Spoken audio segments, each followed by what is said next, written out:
नमो नमः। नमः संस्कृताय। आज हम एक नए विषय नीति शतकम ग्रंथ को लेकर के उपस्थित हुए हैं। महाकवि भर्तृहरि विरचित नीति शतकम ग्रंथ टीजीटी के सिलेबस में मुख्य रूप से रखा गया है। तो आज से हम नीति शतकम ग्रंथ का अध्ययन करेंगे। नीति शतकम के लेखक हैं महाकवि भर्तृहरि और यह मुक्तक काव्य है, अर्थात यह एक दूसरे से जुड़ा हुआ काव्य नहीं है। यह प्रत्येक छंद इसका स्वतंत्र है, एक दूसरे से संबद्ध नहीं है। इसमें कुल श्लोक हैं 111 और इसकी रीति जो है वह वैदर्भी रीति है। और नीति शतकम में कुल 11 पद्धतियाँ हैं, जिसमें ब्रह्म स्तुति है, अज्ञ पद्धति, इसी को हम मूर्ख निंदा पद्धति कहते हैं। तीसरी पद्धति है विद्वत पद्धति। चौथी पद्धति है मान शौर्य पद्धति और पांचवी है अर्थ पद्धति। छठी पद्धति है दुर्जन पद्धति और सातवीं है सुजन पद्धति। आठवीं है परोपकार पद्धति और नौवीं है धैर्य पद्धति। 10वीं है दैव पद्धति और 11वीं पद्धति है कर्म पद्धति। तो इसमें मुख्य रूप से इन्हीं विषयों पर कुछ श्लोक लिखे गए हैं और कुल मिलाकर के 111 श्लोक लिखे गए हैं। महाकवि भर्तृहरि जी की मुख्यतः 3 रचनाएं हैं, जिसमें से सबसे पहली रचना है उनकी श्रृंगार शतक, और फिर है नीति शतक और फिर वैराग्य शतक। तो यह भी अनुमान लगाया जाता है कि एक व्यक्ति का जो जीवन होता है पहले कुछ श्रृंगारिक होता है, फिर धीरे धीरे उसमें नीतिपूर्ण ज्ञान आते हैं और फिर अंत में उसे वैराग्य उत्पन्न होता है। उसी क्रम में इनके तीनों ग्रंथ भी मिलते हैं। इन्होंने सर्वप्रथम श्रृंगार शतकम लिखा था, फिर नीति शतकम की रचना किया और फिर वैराग्य शतक की रचना किया। तो आज से हम नीति शतकम ग्रंथ का आरंभ करते हैं। सबसे पहले इसका मंगलाचरण देखते हैं। दिक्कालाद्यनवच्छिन्ना नन्तचिन्मात्रमूर्तये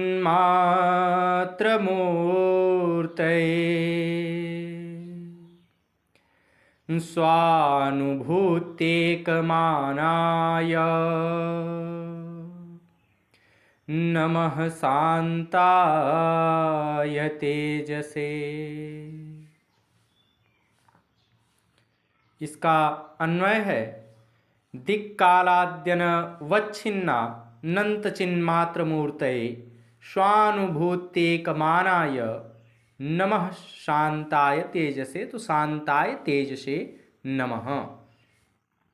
इसका शाब्दिक अर्थ देखते हैं। दिक् अर्थात दिशाओं के, अवच्छिन्न अर्थात विनाश रहित, स्वानुभूति अर्थात आत्मानुभव ही है एकमात्र, एकमानाय एकमात्र प्रमाण ऐसे, शांताय अर्थात परम शांति स्वरूप, तेज से अर्थात प्रकाश स्वरूप, नमः अर्थात नमस्कार है। पुनः एक बार श्लोक को देखते हैं। यह नमस्कारात्मक मंगलाचरण है और इसमें महाकवि भर्तृहरि ने अपने इष्ट देव की वंदना करते हुए कहा है कि दिक्कालाद्यनवच्छिन्ना नन्तचिन्मात्रमूर्तये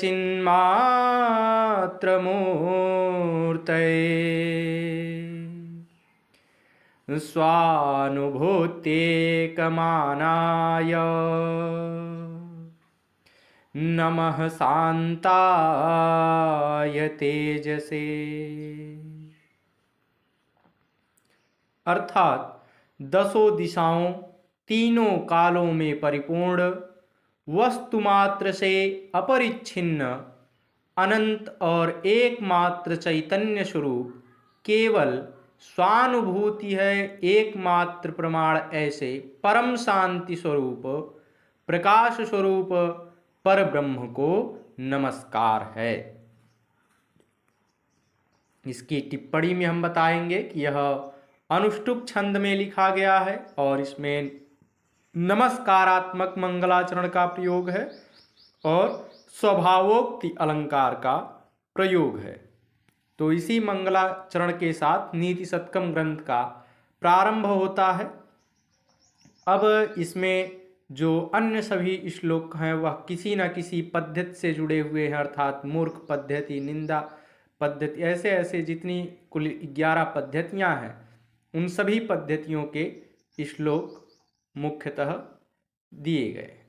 तो आज से हम फिर इसका प्रारंभ करते हैं। यह मूर्ख पद्धति के कुछ श्लोक है। इसमें यह बताया जाएगा कि जो विद्वान होता है उसको कितनी आसानी से हम किसी भी विषय का ज्ञान करा सकते हैं। जो अल्प ज्ञानी होता है, यानी थोड़ा कुछ जिसको ज्ञान होता, जिसको थोड़ा बहुत ज्ञान होता है उसको कोई नहीं समझा सकता, अर्थात भगवान ब्रह्मा भी नहीं समझा सकते। लेकिन जो थोड़ा भी नहीं, अर्थात जो बिल्कुल कुछ भी नहीं जानता है, जिसको किसी भी प्रकार का कुछ भी ज्ञान नहीं है, उसको भी हम आसानी से समझा सकते हैं। लेकिन उसको नहीं समझा सकते जो थोड़ा बहुत जानता है, क्योंकि जब वह थोड़ा बहुत जानता है तो वह अपने अहंकार में, अपने गर्व में चूर हो जाता है और वह किसी भी विषय का अध्ययन नहीं कर सकता है। तो हम आज से मूर्ख पद्धति का प्रारंभ करते हैं। पहला मूर्ख पद्धति का श्लोक है, यह मंगलाचरण के बाद का दूसरा श्लोक है। बोद्धारो मत्सरग्रस्ताः प्रभवः स्मय दूषिताः अबोधोपहताश्चान्ये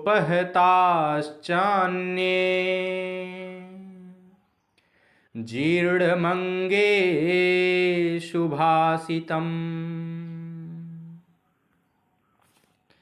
इसका अन्वय है, बोद्धारः मत्सरग्रस्ताः प्रभवः स्मयदूषिताः अन्ये च अबोधोपहताः अतः सुभाषितम् अंगे जीर्णम्। इसका शाब्दिक अर्थ है, बोद्धारः अर्थात शास्त्रों का परिज्ञान रखने वाले ज्ञाताजन, मत्सरग्रस्ताः अर्थात दूसरे के उत्कर्ष से ईर्ष्या करने वाले, प्रभवः अर्थात सामर्थ्यवान राजा आदि, स्मयदूषिताः अर्थात गर्व से मदमस्त, अन्ये च और दूसरे, अबोधोपहताः अर्थात अज्ञानी मूढ़जन, शुभासितम अर्थात शोभित वचन, अंगे जीर्णम शरीर में ही जीर्ण हो रहा है, बूढ़ा हो रहा है। पुनः एक बार श्लोक को देखते हैं। बोद्धारो मत्सरग्रस्ताः प्रभवः स्मयदूषिताः अबोधोपहताश्चान्ये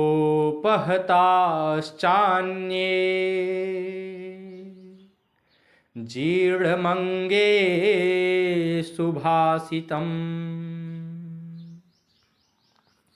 अर्थात शास्त्रों का परिज्ञान रखने वाले ज्ञाताजन द्वेष से ग्रस्त हैं और सामर्थ्यवान राजा गर्व से मदमस्त हैं।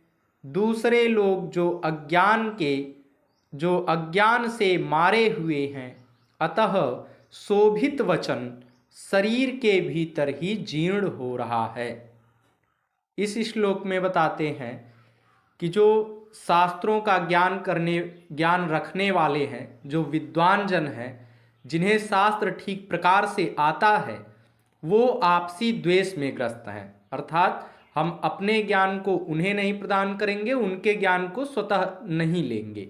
मतलब आपसी में उनकी प्रतिद्वंद्विता में क्या हो रहा है, शास्त्र बूढ़ा हो जा रहा है, समाप्त हो जा रहा है, उसका ज्ञान और स्थानों पर प्रसारित नहीं हो रहा है, फैल नहीं रहा है।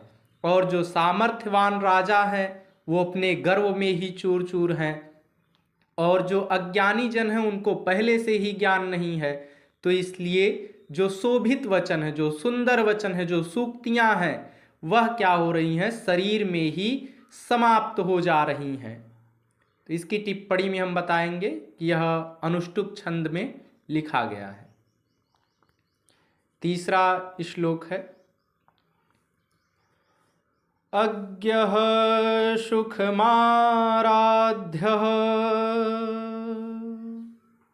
सुखतरमाराध्यते विशेषज्ञः ज्ञानलवदोर्विदग्धं ब्रह्मापि नरं नरंजयति।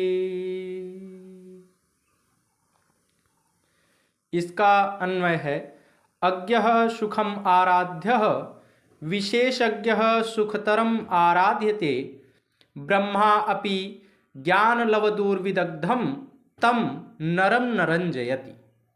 इसका शाब्दिक अर्थ है, अज्ञ अर्थात मूर्ख मनुष्य, सुखम अर्थात सरलता से, आराध्य अर्थात समझाया जा सकता है, विशेषज्ञ अर्थात विशिष्ट ज्ञान से युक्त, सुखतरम अर्थात अति सरलता से, आराध्यते अर्थात संतुष्ट किया जा सकता है, ज्ञान लवदुर्विदग्धम अर्थात अत्यल्प ज्ञान से स्वयं को पंडित मानने वाले को, तम नरम अर्थात उस मनुष्य को, न रंजयति आनंदित नहीं करता है। पुनः एक बार श्लोक को देखते हैं, अज्ञः सुखमाराध्यः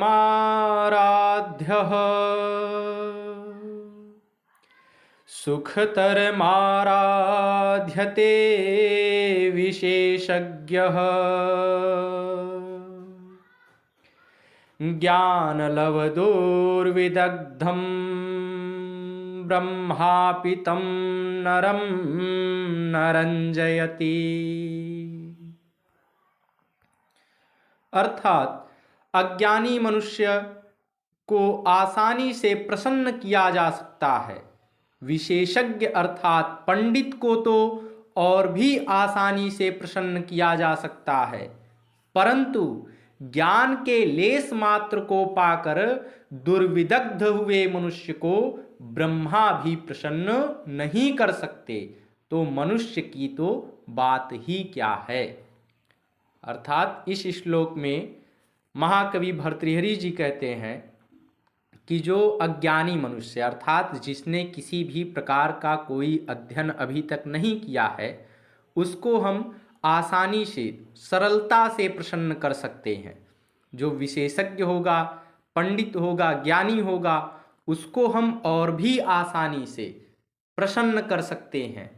लेकिन जिसे थोड़ा ज्ञान होता है, जिसे अल्प ज्ञान होता है, उसको स्वयं भगवान ब्रह्मा भी प्रसन्न नहीं कर सकते, मनुष्य की तो बात ही बहुत दूर की है। तो इसमें हम बताएंगे कि यह आर्या छंद में लिखा गया है, और आज से हम नियमित नीति शतकम के श्लोकों का अध्ययन करेंगे। परीक्षा की दृष्टि से भी और व्यावहारिक जीवन के भी दृष्टि से हमें नीति शतकम का अध्ययन अवश्य करना चाहिए, क्योंकि इसमें मूर्खों और विद्वानों के विषय में अधिक बताया गया है। तो हमें इससे अपने भीतर छुपी हुई जो मूर्खता है उसको भी निकालने का एक मार्ग मिलेगा। उस ज्ञान से हम अपनी मूर्खता को भी समाप्त कर सकते हैं। तो इसलिए आज से हम नियमित इसका अध्ययन करेंगे। आज के लिए बस इतना ही। नमो नमः। नमः संस्कृताय। धन्यवाद।